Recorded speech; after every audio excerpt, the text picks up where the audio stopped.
At 4 a.m., the sky over Tripoli looks calm. No thunderheads, no crosswind drama, just darkness and a thin veil of fog that makes the runway feel like it's vanishing into the night. An Airbus A330, still nearly new, descends toward home base with 104 people on board. The cockpit is quiet, confident, routine. Then the alerts start tightening the air. Altitude warnings. A runway that won't appear. The crew does the right thing, the safest move in commercial aviation. They call a go-around, but within seconds, that escape maneuver turns into something terrifying. Disorientation sets in. A steep nose-down input appears. The terrain warning system erupts. What should have been a reset becomes a countdown. And when the debris finally stops scattering across the desert, 103 lives are lost. Against all odds, rescuers find one survivor, a 9-year-old boy alive in the tail section. This isn't a story about a plane that failed. It's a story about how a cockpit can fracture in silence, and how small misunderstandings can overpower a world-class machine. We tend to believe aviation disasters are born from dramatic forces, an engine explosion, a violent storm, a catastrophic structural failure. But Flight 771 is unsettling precisely because it isn't that kind of story. This A330 had no major mechanical trigger. The weather wasn't a headline-making monster. The crew was trained, qualified, and even augmented with a relief pilot, a built-in buffer against fatigue. And yet the aircraft was lost. So why does this crash matter to you? Because this accident exposes a quiet truth about modern flying. Today's greatest threat is often not technology. It's teamwork under pressure. 2 pilots can sit in the same cockpit, look at the same screens, hear the same callouts, and still not share the same mental picture of what the airplane is doing. When that happens at cruise altitude, you have time. When it happens at 4 a.m., low, fast, and blind, the margin collapses. Tonight we're going to rewind this flight and walk through the chain, not to sensationalize tragedy, but to understand how routine thinking, mode confusion, and human physiology can create a perfect storm inside the flight deck. And by the end, one lesson will stand above everything else. CRM isn't political courtesy. It's a survival system. A routine night across a continent. May 11th, 2010. Afriqiyah Airways Flight 771 departs Johannesburg for Tripoli, crossing the African continent overnight. The Airbus A330 is loaded well below capacity, a good, stable performance environment. The captain, Yesef Al-Sadi, is experienced. The first officer, Tark Abu al-Shawashi, is qualified and current, and the cockpit includes a relief pilot, a third set of eyes, a third brain, a safety advantage. On paper, this is a strong setup, but human performance doesn't only depend on competence. It depends on timing.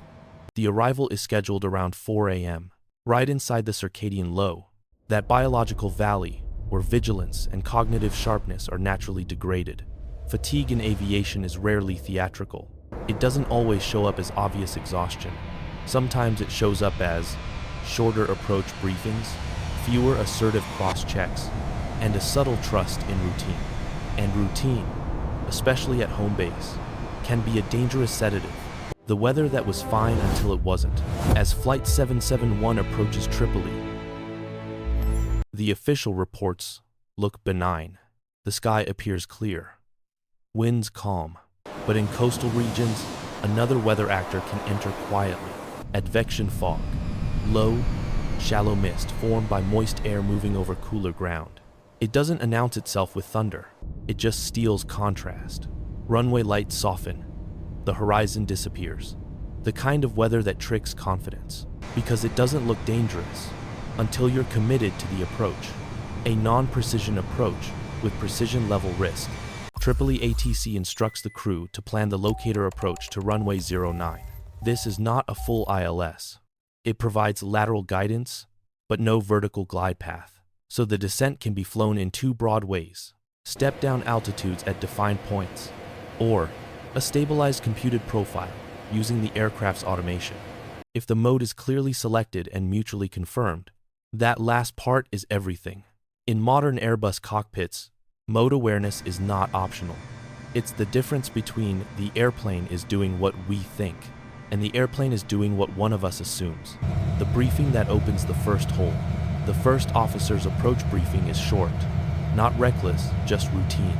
A pattern you often see when a crew expects an easy arrival into a familiar airport, but a critical detail is left soft, not locked. Which vertical guidance strategy will they actually use?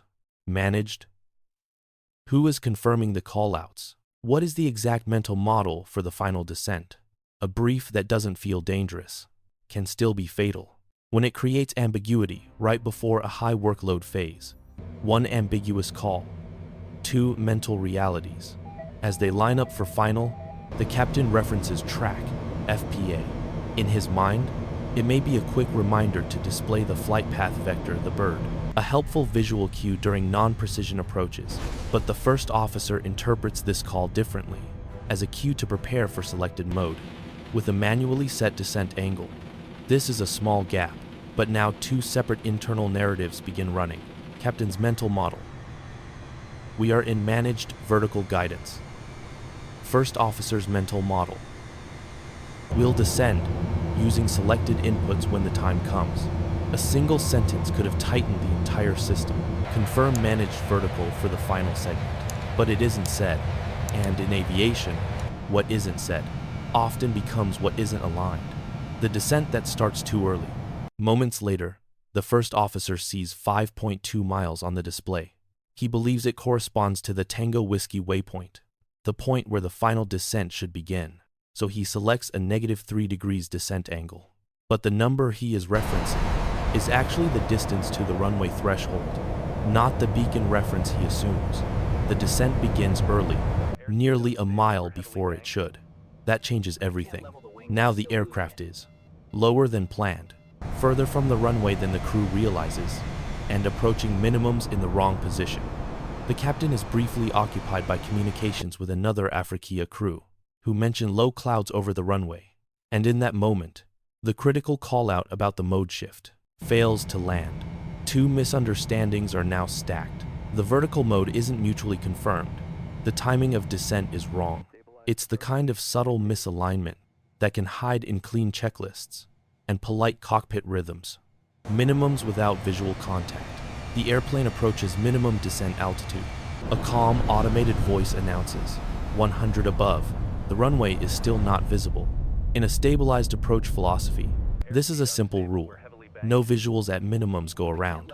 But the captain says, continue. The first officer, likely assuming the captain sees something he cannot, complies. This is a classic CRM trap. Authority replacing verification only when the terrain warning blasts. Too low terrain. Does the reality snap into focus? The captain calls it, go around. Thrust levers forward. Autopilot disconnect. The A330 pitches up. This should be the safe reset. But now, the environment is the worst possible combination. Pre-dawn darkness. No visual horizon. Rising power and pitch. And a crew already under cognitive strain. The bodies lie at the worst time. This is where the human body turns into an enemy. During rapid acceleration in darkness, pilots can experience the somatogravic illusion, a powerful false sensation that the airplane is pitching up too steeply. Even when the instruments show a normal climb, the inner ear insists otherwise. The first officer responds to the sensation. He pushes forward to correct a climb that isn't excessive.